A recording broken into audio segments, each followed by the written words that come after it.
अब सिर्फ 1,000 रुपए नहीं, पूरे 7,500 रुपए मिलना चाहिए। हमारे बुजुर्गों ने अपनी पूरी जिंदगी मेहनत की, देश की सेवा की, और आज उन्हें उनके हक की पूरी पेंशन नहीं मिल रही। क्या ये न्याय है? अब हमें एकजुट होकर उनकी आवाज बनना होगा। उनका हक 7,500 रुपए महीना है, न कि सिर्फ 1,000 रुपए। हम सब मिलकर इस लड़ाई को मजबूती देंगे। अभी हमारे चैनल को सब्सक्राइब करें, इस संदेश को हर जगह फैलाएं और हमारे बुजुर्गों को उनका अधिकार दिलाने में मदद करें। बजट 2025, ईपीएस 95 और ईपीएफओ पेंशन में बड़ी बढ़ोतरी, पेंशन भोगियों को मिली राहत। बजट 2025 में पेंशन भोगियों के लिए बड़ी खुशखबरी आ सकती है।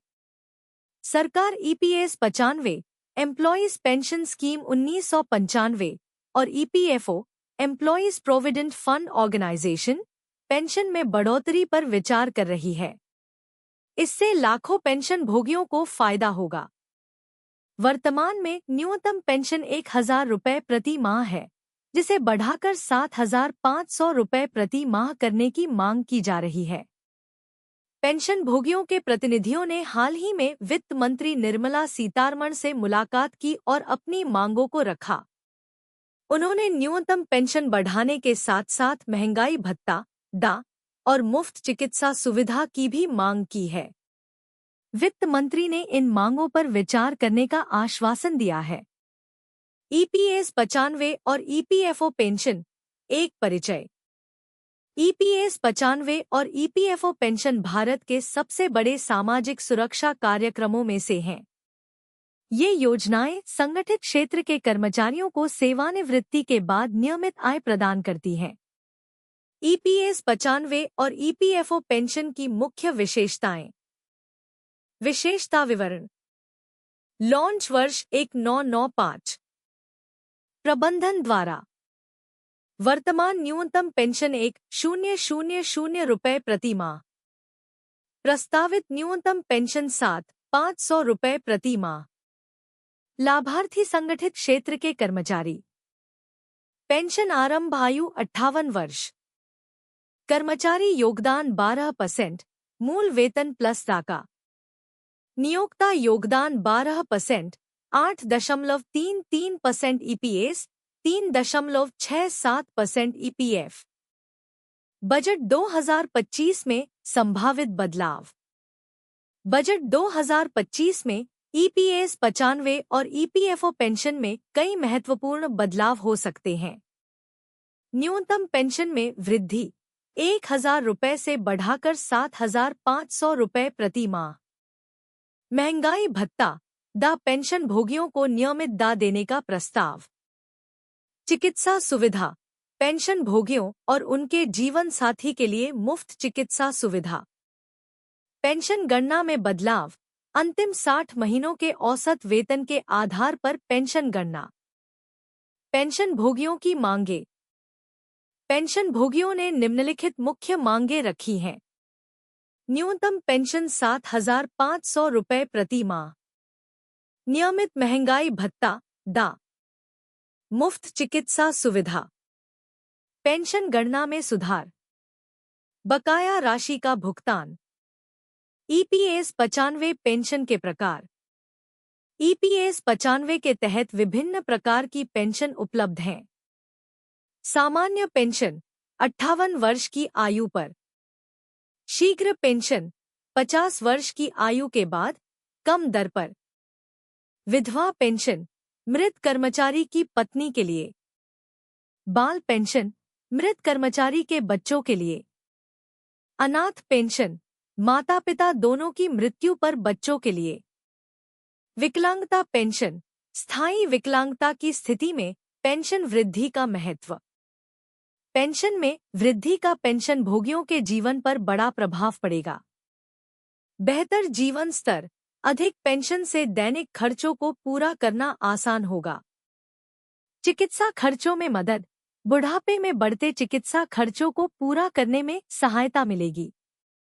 आर्थिक सुरक्षा, परिवार की आर्थिक सुरक्षा में वृद्धि होगी। गरिमापूर्ण जीवन। पेंशनभोगी गरिमा के साथ जीवन व्यतीत कर सकेंगे। पेंशन गणना का तरीका।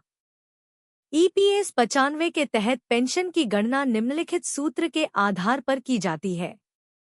मासिक पेंशन, पेंशन योग्य वेतन, पेंशन योग्य सेवा बटा 70। पेंशन योग्य वेतन, अंतिम 60 महीनों का औसत मासिक वेतन। पेंशन योग्य सेवा, ईपीएस में योगदान के वर्षों की संख्या। ईपीएफओ और ईपीएस 95 में अंतर। ईपीएफओ और ईपीएस 95 दोनों कर्मचारियों के लिए महत्वपूर्ण हैं, लेकिन इनमें कुछ मुख्य अंतर हैं। विशेषता 95। प्रकृतिबचत योजना, पेंशन योजना। लाभ एक मुश्त राशि मासिक पेंशन। निकासी सेवानिवृत्ति पर पूरी राशि मासिक पेंशन के रूप में। ब्याज दर सरकार द्वारा तय, लागू नहीं। कर्मचारी योगदान 12% कोई नहीं। नियोक्ता योगदान 3.67%, 8.33%। पेंशन वृद्धि के लिए सरकार के प्रयास। सरकार पेंशन भोगियों की स्थिति में सुधार के लिए निम्नलिखित कदम उठा रही है। न्यूनतम पेंशन राशि में वृद्धि। पेंशन गणना के तरीके में सुधार। दाह और चिकित्सा सुविधाओं पर विचार। ईपीएफओ की कार्यप्रणाली में सुधार। डिजिटल प्लेटफॉर्म का विकास। पेंशन भोगियों के लिए सुझाव। पेंशन भोगियों के लिए कुछ महत्वपूर्ण सुझाव। अपने ईपीएफओ खाते को आधार से लिंक करें। नियमित रूप से अपने पेंशन विवरण की जांच करें। ईपीएफओ की वेबसाइट पर अपडेट रहें। किसी भी समस्या के लिए ईपीएफओ हेल्पलाइन का उपयोग करें। अपने दस्तावेजों को अपडेट रखें। भविष्य की संभावनाएं। ईपीएस 95 और ईपीएफओ पेंशन में भविष्य में और भी सुधार हो सकते हैं। डिजिटलीकरण, पेंशन प्रक्रिया का पूर्ण डिजिटलीकरण। लचीली पेंशन योजनाएं, व्यक्तिगत आवश्यकताओं के अनुसार पेंशन विकल्प। निवेश विकल्प, पेंशन फंड के लिए अधिक निवेश विकल्प। पोर्टेबिलिटी, नौकरी बदलने पर पेंशन की पोर्टेबिलिटी।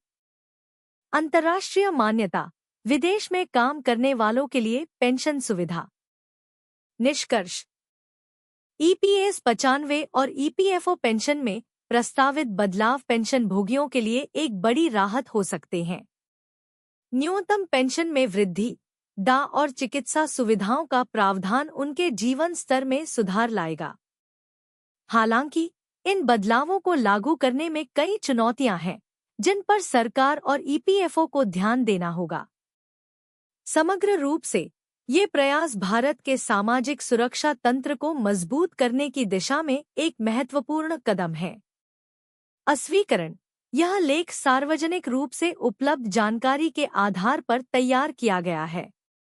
हालांकि बजट 2025 में ईपीएस 95 और ईपीएफओ पेंशन में बदलाव की चर्चा हो रही है, लेकिन अंतिम निर्णय सरकार द्वारा ही लिया जाएगा।